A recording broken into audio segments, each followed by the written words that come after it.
We have got ourselves a 2 versus 2 match where I am playing as Cutter, and there's something I've been figuring out along the way, right? Everyone knows the Gen first, definitely should make a video on that. It can be good, it can be bad. Have Forge as a teammate going against Double Covenant. But one thing I've been paying attention of, especially since this one game that I played in my 1v1 match, where I ended up losing that first game, but then the second game I ended up winning, Double Barracks. Now, I think Double Barracks actually has valid play in this, where you start off with your build order, building a supply pad, then building the generator, upgrading that generator, and then using that additional power to upgrade your supply pads, and then you can go ahead and start making your barracks and your mini bases appropriately. Now, this is going to be an early game rush, and I want to explain a little bit of my thought process on what I'm going about here, seeing the matchup that we were. First off is Double Covenant, which means if they go hero, snipers will really take you a long way. And one thing that I like doing is getting at least 6 or so snipers in a match, where I end up feeling very comfortable taking engagements when heroes are around, especially since we are going against an Atriox and a Hunter colony. It does help that I am a cutter, in which I do move faster, and so we're going to see how this plays out, and try this build out for yourself. I'll definitely be making more in-depth video. There's other things I have backlogged and whatnot. I'm still recovering as well, so we'll see how it goes. But for now, 2 versus 2, right? You've been seeing more 2 versus 2, 1v1s, 3v3s. I got some other things planned up as well. So as always, if you appreciate the content, feel free to leave a like. If not, feel free to subscribe. It is all good, nevertheless. And with that being said, let's get to it. So, second gen comes down instead of me building that second barracks, and that's because I had the supply to do so. I didn't really prioritize getting the mini base right away, and so that allowed me to go ahead and get that second gen so I can double produce snipers if need be. And so now we're going to have the fully upgraded supply, but the downside is I will be hurting for supply, but I will be power dominant. So we're going to see how this turns out as a whole, but right now we have good marine production. We have double barracks up. They are hot grouped to our D-pads, and we're going to start working on these nodes. And so after I take these nodes, my thought process is going to be, let's help my teammate Blue at mid to be able to do so and be able to take the map. He is going Forge Hog, and so I have vehicle support, and he gives that defensive Aurora as well.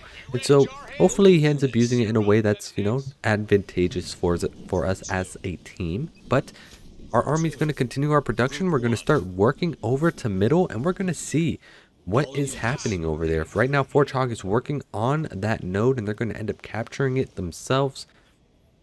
And we are trotting along, and there you go.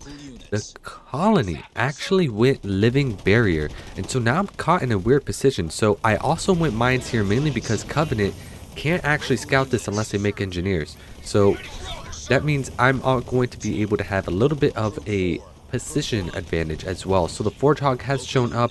He's chilling right by the mines. Great Y move comes down. Chopper is coming in as well. Blows up one of the mines, and then the second mine comes in to save the chopper. Save the Forge Hog from ramming into that chopper. I am going to put one Flame Hog into position. We're also going to get the grenade ability as well because of the fact that we are seeing choppers and we've gone double gen, so we have the extra power to do so. And now we're going to send a little bit of an army to go ahead and start working on the mini base. At least this is what I'm presuming, since right now they're grouped up accordingly. And so there we go. And we only have 2 snipers set up, so that really isn't enough to battle the Atriox, but we can still try and take the node as a whole. And so now we're going to start focusing down this mini base. We're going to put our Marines in the back just in case anything shows up. And we're going to have our Flame Hogs go ahead and do the rest. And so now Atriox is showing up. We do have ourselves some snipers. There are some choppers coming in for rams. We're going to use our grenade ability. Y move gets popped, and now Engineering Swarm gets popped as well. And so we're still working on the mini base on the right hand side. And we have our 2 snipers doing some good work. But Atriox is going to end up retreating. And we're going to go ahead and just keep engaging on what's left here. We do have the numbers. Snipers are going to get rid of the rest. And with what we have, we're going to be able to take out what is remaining over here. We're going to have mines set up right in front of yellow space. So if he dares to push us, we're going to be able to engage that. And unfortunately, Dark Blue did let Atriox get away. And so that Atriarch is going to get its shields back. Not much we can do about it. And I'm actually going to go with infantry upgrades. I'm a long way from Tech 2, but we do have the majority of the nodes, and this is another advantage of going double barracks, mainly because you have additional Hellbringers you can bring out. Snipers, I have that 6, perfect 6.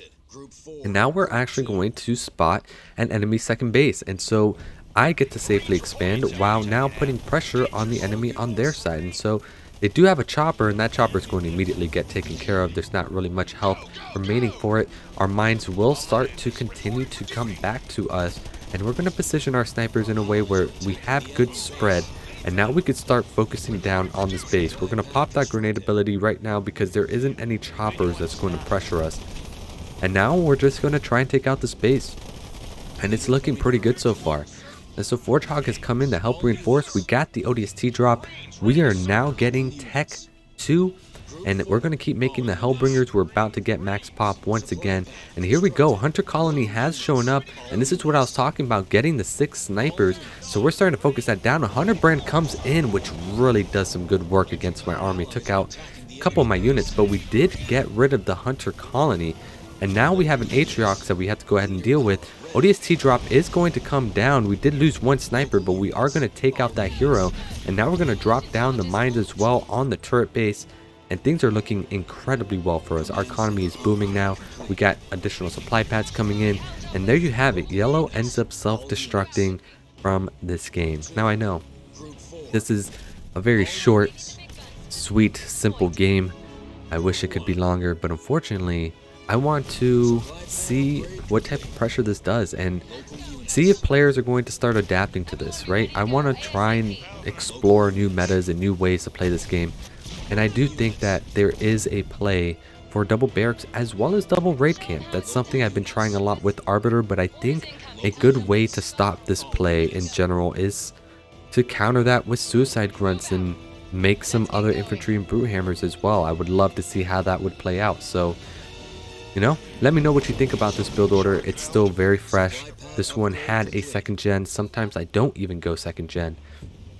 But all in all, everything's looking good here. Got our 2nd base. We're going to go ahead and get an armory up as well to get our Spartan up. But this game has pretty much come to a close. There's only a Marauder left. There's not really much left. I'm going to try and get rid of the Engineer. Barracks gets popped. But all in all, this game is coming to a wrap. So, yeah, if you enjoyed this, feel free to leave a like. As I said, I want to put longer 2v2 games, or at least have 2 back-to-back short type of games. So let me know what you think about it in the comments down below if you do have an opinion. But with that being said, let's get ready to go to the stats screen. There it is. Victory has popped up. And now we're going to go ahead and take a look at the stats. I did have a level 75 teammate. And we went against a Atriox that's a 98 and a Colony that is a 99. Our teammate went 2 for 11, very efficient. I went 7 for 8. But look at this, I dominated the power game and almost the supply game and every other category as well. And so it goes to show, even though you're going double barracks, you can still end up being incredibly ahead. So yeah, hope you enjoyed it. If so, awesome. If not, until next time. But with that being said, I do have a game dev channel and a Patreon where I do game development. And if you want to join the Discord, I would love to do some commentary of other people playing. So if you're interested, feel free to join that as well. Have a good one and enjoy the rest of your day.